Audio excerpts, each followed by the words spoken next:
দাদা, আমি ফ্লিপকার্ট থেকে একটা মাল নিয়ে ঠকে গেছি, খুব ঠকা গেছি দাদা। কেমন?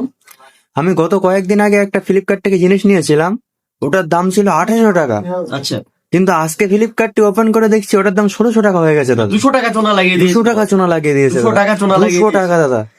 আচ্ছা, এরকম একটা ট্রিক আছে কিন্তু, যে ট্রিকটা ফলো করলে তুমি ওই প্রোডাক্টের আসল প্রাইসটা জানতে পারবে, যে ফ্লিপকার্ট তোমার থেকে ঠকাচ্ছে কিনা, তোমার থেকে হ্যাঁ। বেশি নিচ্ছে, তুমি সেটা জানতে পারবে হ্যাঁ। এই ট্রিকটা ফলো করলে। এমন কোন টিক্স আছে হ্যাঁ, দাদা? আছে, অবশ্যই আছে, আসো তোমাকে দেখাই, এসো। তো তার জন্য সর্বপ্রথম তোমার ফোনের গুগল ওপেন করবে। হ্যাঁ। গুগল ওপেন করার পরে এই যে বাইহাটকে.com এক্সটেনশন, আচ্ছা। এটা সার্চ দেবে।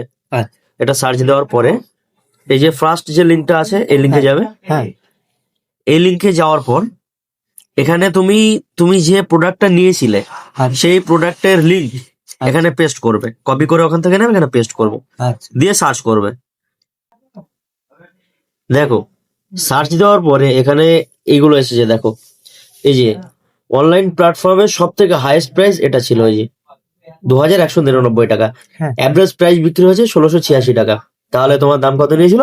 1800 টাকা। দেখো, অ্যাভারেজ প্রাইস কিন্তু 1686 টাকা ছিল। তুমি যদি দুদিন লেট করতে অথবা একটু আগে নিতে, তাহলে হয়তো 1686 টাকায় তুমি পেয়ে যেতে। সব থেকে লোয়েস্ট বিক্রি হয়েছে 1450 টাকা। তাহলে কোনো অফারেও যদি তুমি নিতে, তাহলে 1450 টাকায় তুমি পেয়ে যেতে। আচ্ছা। এরকম ভাবেই দেখা যায়, এরকম ভাবে তোমরা আচ্ছা। দেখে তারপরে কেনাকাটা করবে। আচ্ছা।